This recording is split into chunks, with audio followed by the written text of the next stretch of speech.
Pwede rin naman kumain tayo sa tabi-tabi na lang. Di ba? Ka namang Kaloy nga, sarap-sarap ng pagkain eh. Lalo na yung liempo. Di ba, Marge? Gusto ko lang sana sa Desente tayo kumain ngayon. Mansari natin, babe.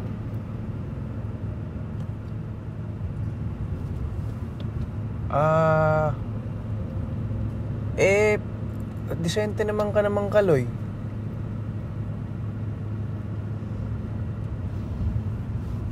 Happy Mansari sa inyo. Salamat, Marge. Salamat, Epalin. Oh, bakit? Epal naman talaga yan eh. Hoy, Marge. Alam mo na ha. Oh, mansari pala namin. Doon ako matutulog sa kondo nyo, kaya sa bangketa ka muna, ha? Hoy, huwag kang makinig dito ah. Hindi ka matutulog sa bangketa. Oh, sige, hindi. Kay Mang Kaloy ka na lang matulog. Ano ba? Tos?